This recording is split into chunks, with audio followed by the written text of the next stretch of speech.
buenas tardes, hermanos y amigos que nos ven por este canal. Una vez más estamos aquí para compartir con ustedes la palabra del Señor. Hoy quisiéramos esbozar un tema que es hoy día muy pertinente, porque nosotros queremos hablar acerca de lo que Pablo le instó y casi diría le ordenó a Timoteo cuando dijo allá en 1 Timoteo 4:12: ninguno tenga en poco tu juventud, sino sé ejemplo.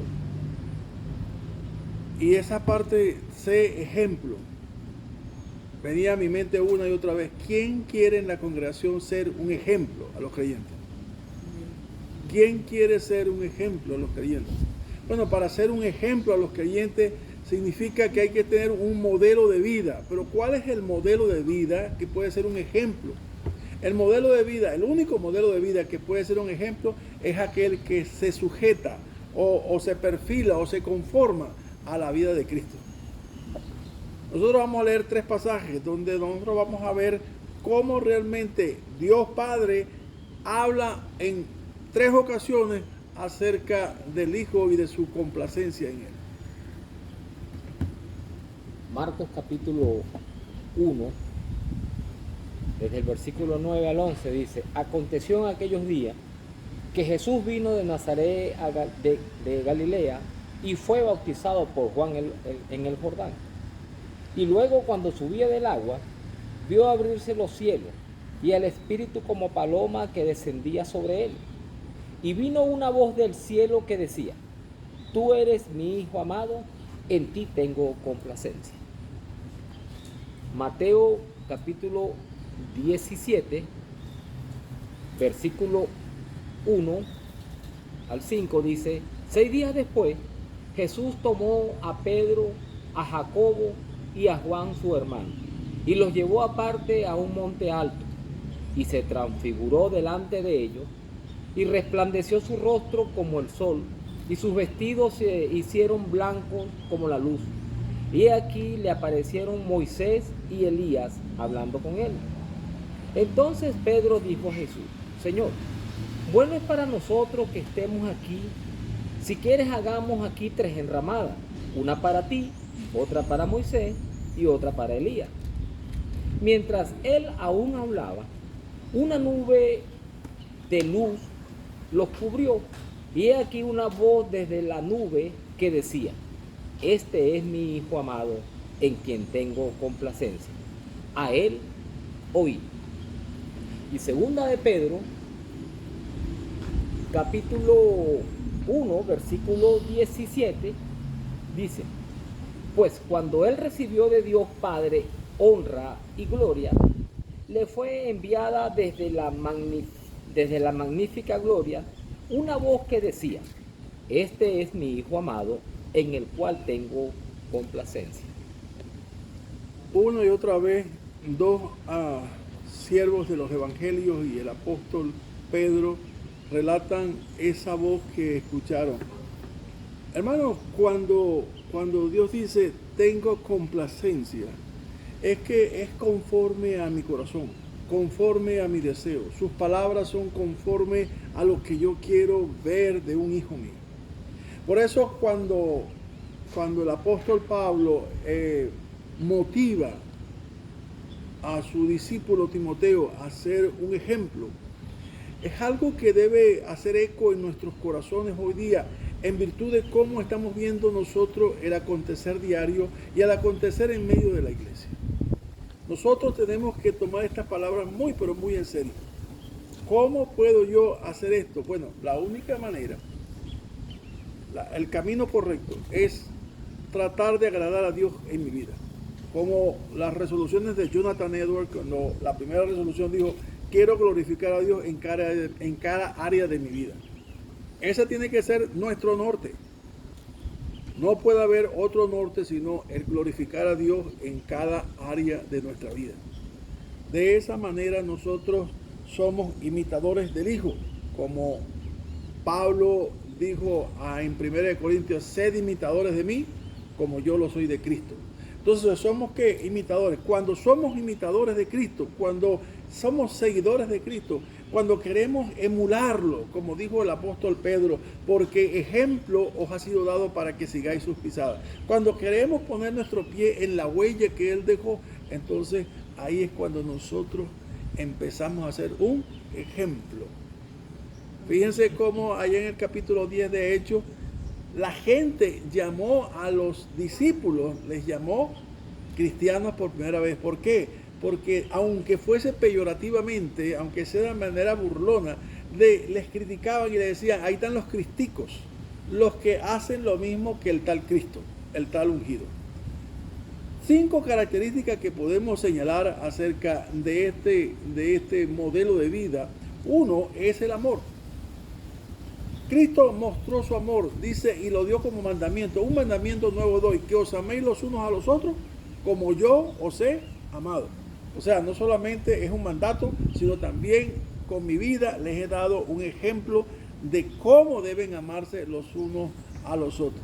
Esa palabra es ágape. Esa palabra no la conocíamos nosotros hasta que llegamos a la gracia de Dios, a recibir el conocimiento de Dios de qué significaba el ágape. El ágape es amar, o diría yo, es la fuerza que Dios nos da para ir más allá de donde jamás pensábamos que íbamos a ir para proclamar su nombre. De dar más allá de lo que pensábamos que podíamos alguna vez dar por el deseo de glorificar su nombre. Eso es amar. No es un amor cualquiera, no es un amor condicionado. Es un amor que inclusive nos lleva a ir a dar aún a los que no esperan que nosotros les demos. Aún los que no se merecen que nosotros les demos. O sea, aquellos que no tienen mérito. ¿Sabe? Porque de tal manera amó Dios al mundo. ¿Y qué era el mundo? El cosmos, el esquema del mundo. Un mundo de pecado. Acuérdense que el Señor dijo, no son del mundo como tampoco yo soy del mundo. Y nosotros estando en el mundo, Él nos amó. Mirad cuán amor nos ha dado el Padre, dijo el apóstol Juan, que nos ha hecho que seamos llamados hijos de Dios. Entonces, si no hay amor entre nosotros, ¿cómo puede habitar el amor de Dios entre nosotros? Eso es algo que cada uno debe cuestionarse particularmente. La segunda palabra o la segunda virtud que pudiera resaltar es la obediencia. Y esta palabra es interesante porque la obediencia en griego es prestar atención, escuchar con atención. Y sabe, obedece a aquel que reconoce que quien lo manda tiene autoridad sobre él. Entonces, un siervo está atento a lo que su Señor dice. ¿Sabe? La paradoja de la vida cristiana es esta. ¿Por qué me llamáis Señor, Señor y no hacéis lo que yo os mando? No es de ahora, es desde que Él lo dijo allá. ¿Por qué me llamáis Señor, Señor y no hacéis lo que yo os mando? No todo el que me dice Señor, Señor entrará en el reino de los cielos, sino aquel que hace la voluntad de mi Padre que está en el cielo. Entonces, la obediencia es cuando nosotros entendemos que somos realmente siervos de Él. Y estamos atentos ¿a qué? A su palabra. ¿Para qué? Para obedecerla. Segunda característica de Cristo. Tercera característica que podíamos señalar, la santidad. Esta palabra hagio es la palabra griega para señalar aquel que hace la diferencia. Y fíjense, cualquier hombre o mujer que se diga que ha sido lavado en la sangre de Cristo, que ha sido escogido por Dios en medio del mundo, que ha sido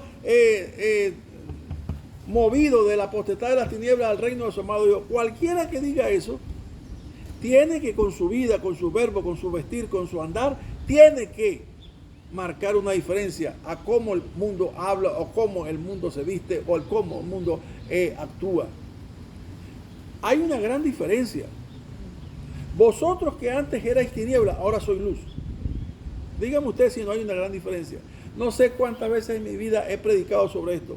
Hay y tiene que haber sí o sí una gran diferencia entre nuestra manera de hablar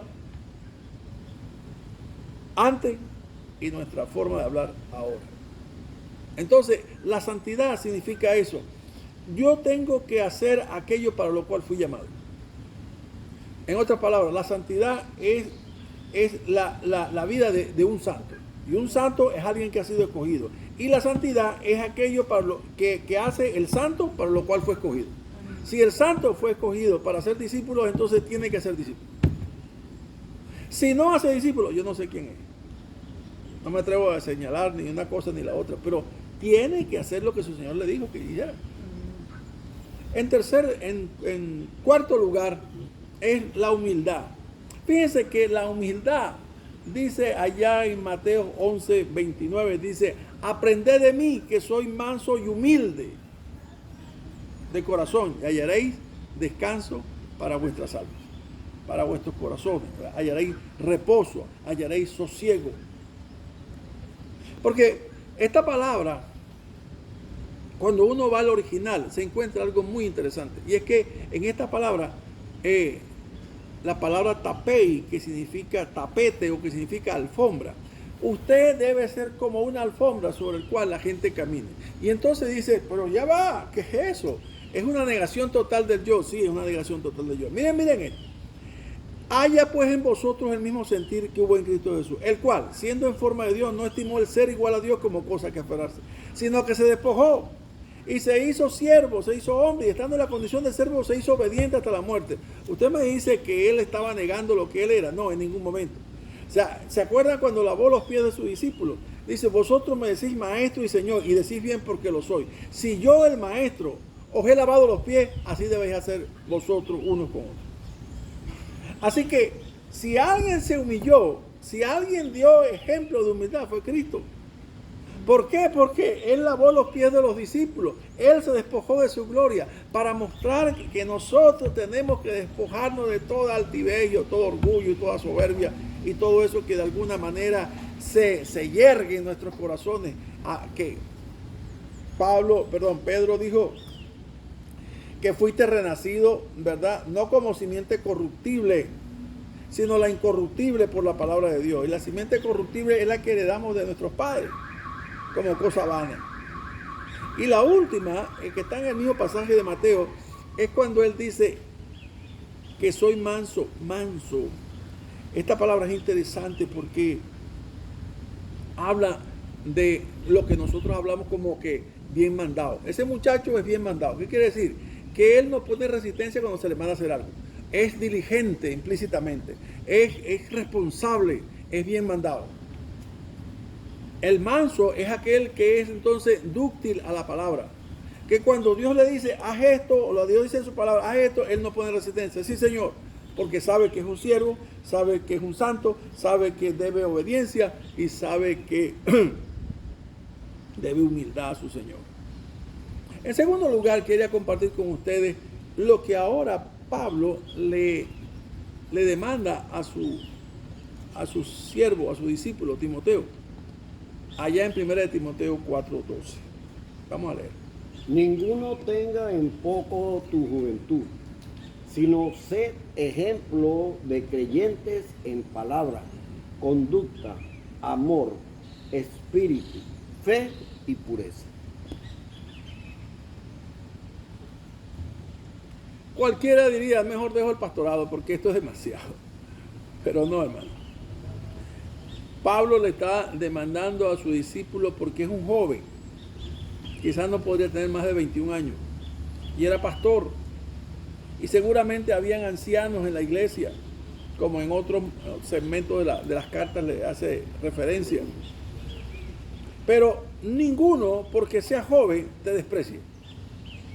Sino que tienes que ser un modelo. Primero, en palabra. O sea, que nadie venga a avasallarte porque tú no conoces la palabra. No. Por eso Pablo le dijo a los colosenses, la palabra de Cristo abunde en vuestros corazones. La palabra de Cristo tiene que llenarse de la palabra. ¿Sabe? Es algo muy elemental. Si usted se llena de la palabra, si usted memoriza la palabra, como el Señor habló al Padre acerca de los discípulos, ellos, la palabra que me diste yo les he dado, y ellos la recibieron, ellos la han guardado para ponerla por obra. Entonces, la palabra de Cristo abunde en vuestros corazones, dice Pablo a los colosenses. No puede ser que usted se sepa solamente Juan 3:16.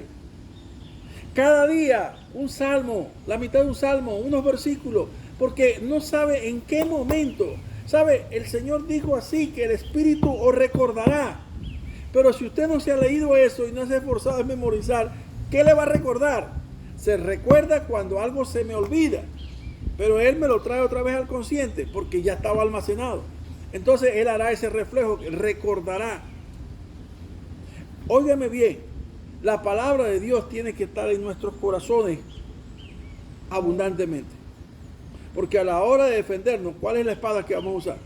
La palabra. A la hora de la apologética, de la defensa de la fe, ¿qué vamos a escuchar? ¿Qué vamos a sacar? La palabra. Santificad a Dios en vuestros corazones, dijo el apóstol Pedro. Y está preparado para presentar defensa con mansedumbre y reverencia a todo aquel que demande razón de la esperanza que hay en vosotros. ¿Dónde está eso? En el corazón. ¿Y qué es lo que tiene que dar en el corazón? La palabra. Entonces el primero es, sé ejemplo en palabra. Segundo, en conducta. Ser responsable. Si es a las 3, es a las 3. Si es a las 4, es a las 4. Que tú sí sea sí y que tú no sea no. La conducta no puede ser descalificada. ¿Sabe? El ejemplo, hablando específicamente de los obispos, de los pastores, dice que el requisito debe ser irreprochable. Que no admita su conducta un reproche. O sea, que no admita su conducta un hecho punible o un hecho de descrédito. Dice que debe ser de buen testimonio tanto para los de adentro como para los de afuera. Entonces, ser ejemplo no solamente en palabras, sino también en conducta. El tercero, ¿cuál es? En amor. Ya le señalé hace un momento lo que es la importancia del amor ágape. Si usted busca el diccionario, ese pasaje, en la traducción no es eros, no es filio, es ágape. El cuarto es en conducta, en fe. La fe aquí se refiere a la doctrina que enseña. La fe es la palabra que se enseña como doctrina. Nadie puede, ningún pastor, ninguno que ejerce el pastorado puede dejar que otro venga a enseñar cosas diferentes. El pastor es el ministro de la palabra en cualquier iglesia. Él es el que determina qué se enseña, él es el que determina quién predica o quién no predica. Él tiene autoridad absoluta ahí. Fíjense, esto es importante. Nosotros no podemos despreciar o desestimar este consejo o este requerimiento que Pablo le hace a su discípulo Timoteo. La cuarta, la quinta, ¿cuál es? Pureza. La fe y la pureza. La pureza son 6, pero la pureza habla de no se contaminen con el mundo. Ustedes son una nueva criatura, o sea, si son, de modo que si alguno está escrito, nueva criatura es. Nueva no es un retoño, nueva no es una enmienda, nueva es nueva. Dios nos ha hecho nuevas criaturas para que andemos en nueva vida, así como dice Romanos 6 del 3 en adelante, nueva vida.